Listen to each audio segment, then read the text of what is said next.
everybody and welcome back to my channel. Today's video is a little bit different once again. You know I'm like this. It's a decorating, designing tips kind of video.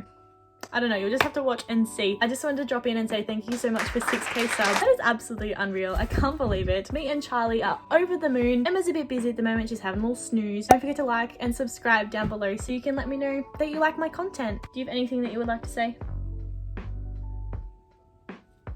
Oh, that was amazing. A little twist. Enjoy the video.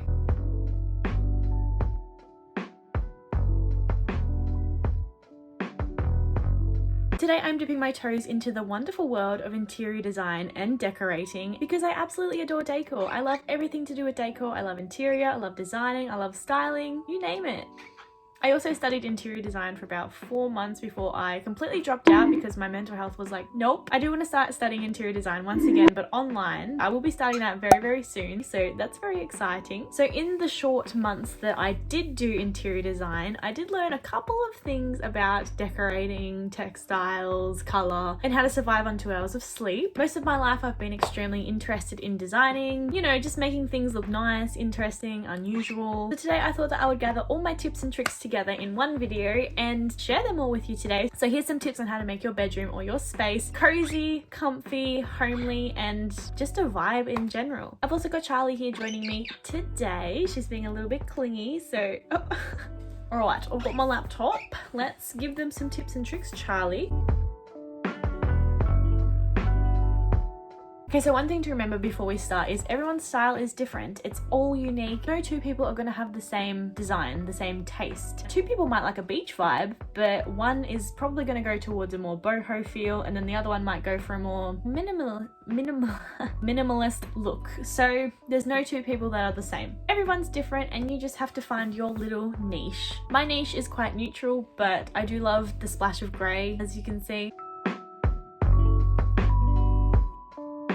So make sure that you incorporate you in the room. You need your bedroom to be a place to relax, a place to come to when the world is just way too much, and also a place to come and eat a whole pizza. The room has to be your sanctuary, your getaway from the world. You tell them, Charlie. So make sure you're adding your little touches to your room. Don't make it too clinical. If you're going to copy an exact Pinterest image, then it's not going to be your room. It's going to be someone else's room that you live in. Make sure that you incorporate you in your room. I know it sounds dumb, but sometimes it's just good to be reminded. Maybe it's a quote that you live by every day. Pop it in a frame, pop it on the wall, and then you can read it every morning when you wake up. If you're quite a creative type and you like art, frame your art. I like alcohol ink art, so I've framed a couple of pieces of mine and it really ties in the room. It makes it feel more homely. Like a Polaroid photo wall, you know, the ones with all your friends, maybe the places you've been, places you would like to go. All right, now the juicy stuff. Layers on your bed give off a cozy atmosphere. I layer throws and cushions on my bed and it just gives it that kind of cozy feeling. Who wouldn't want to jump in this and just nap all day? I know I would. I have a wash linen bed cover and 2 linen cushions that kind of break up all the texture that is going on. And then I have a faux blanket to give it that cozy tone and a matching cushion and a throw to just tie it all in together. Another tip I'm going to give you is imagine your zone as a story. It needs to all make sense in the end. So have a color palette you like and work with it. My vibe in here is quite neutral, so I keep to a lot of neutral undertones, a lot of neutral colors, shades. I wouldn't use bright colors in here as it would wash out all the neutral tones going on. If there was a bright red cushion on my bed right now, it would look bizarre. My whole room would just be thrown out the window. It wouldn't look right. If I wanted to incorporate, say, a blue in here somewhere, I would use a washed out blue color. So kind of like a light denim blue. That would work much better than a bright red cushion. I hope that makes sense, but go on Pinterest, have a browse and pick out a color palette that you like and you would like to work with. So when you're cluttering for decoration purposes, use odd numbers or different heights to give it more character. I don't make the rules, but odd numbers just look way better, don't at me. In my opinion, if there's no different heights or they're all in an even number, it just looks really clinical to me, like it looks like we're in an IKEA. Plants, baby. Plants are amazing. Plants make your room feel more alive. They also provide fresh air for your room as well. Break time. Hang on. My foot's fallen asleep. This is not good. SOS. My foot is asleep. Ow! Look, I appreciate the support, but I don't want to squish you. Plants can make your room feel more alive, which can really give off a relaxing environment. I just feel really relaxed knowing that I have plants in here, making air for moi. Obviously, plants can be expensive at times and you have to look after them, and they might not even survive. They might just die right in front of you like all of my plants do. So you can get away with fake plants. It still gives off the illusion of a relaxing environment. Trust me, if you take away all the plants in my room right now, it just looks wrong, you know? I feel so bare without my plants. They need to go back. Look how much better that looks.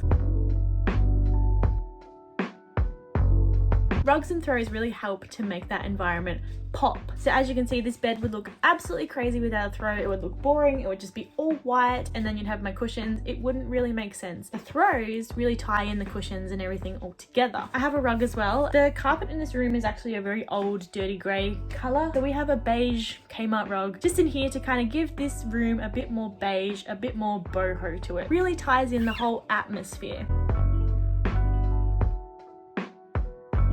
Textures like wood, concrete and marble as well can also make a space pop. Concrete's quite industrial, marble is quite luxurious, and wood is really Scandinavian. So if you're going for that Scandinavian look, go for wood. Look at that, it's very Scandinavian. It has a ladder. That is Scandinavian, don't tell me otherwise. If I didn't have all the wooden bits and pieces in my room right now, it would be a nightmare. So it's good to have those little accents everywhere to kind of give that vibe you're going for an enhancement. Another tip in making your bed look cozy, comfy and fuller is the actual quilt on the inside. Quilt, duvet, the inside of the quilt cover, whatever you want to call it, it's going to make a difference in your bed. If you're looking for that full look on a bed, you know, the fluffy ones you always see in Pinterest, I would opt for a down alternative or a feather quilt because that's really going to give you maximum fluff and maximum loft. Also, opting for feather cushions can really give character to your bed as well. This is quite ironic. I'm talking about feather cushions and I have a bird sitting right here. The feather cushions just provide so much oomph to the bed. You've got two options as well. You can either have a full square cushion or you can opt for the chopped look, which I absolutely love. But if you're like me, at the moment I have a woolen quilt on my bed and it is quite flat. There's no personality to it. It's just boring. You can give an illusion of fluffiness by fluffing up your quilt and also putting your throws underneath the fold. Does that not look fluffy? Look, it's the best I can do with a woolen quilt. Please don't at me. Another tip that I'm going to give you is storage is really important, especially if you have a small room like I do. I have a lot of storage in this little compartment over here. I also have a bed that is on legs, so I can actually have underbed storage where I put literally all of my junk. So yeah, I definitely recommend getting a bed that is up so you do have a lot of storage underneath your bed. You just run out of room to put stuff, and now I just shove it under the bed. It's all sweet. And if you do want the outside of your bed to look cute, you can opt for getting a valance or even just getting little woven baskets to put all your junk in. It looks really, really nice. I am still in the process of getting little woven baskets for under my bed. At the moment, it's an absolute pigsty, but one day there will be cute little baskets under there. Under bed storage, I could not recommend enough. Another thing is also, if you have a small room, use furniture that has legs. It just makes the room appear bigger as well, and it also makes the furniture look less bulky. It's really just the small things that count at this point, honestly. And I think that's all the tips I have for you guys today. If I think of any more, I might make a part 2. I just wanted to say thank you so much for 6k subs. Holy shit, that's a lot of people. I'm really, really grateful. Thank you so much. Such a blessing, and thank you. So don't forget to give it a like and subscribe so I know that you enjoy this content and that you actually enjoyed today's video. And like always, I will see you guys next Friday. So ciao for now.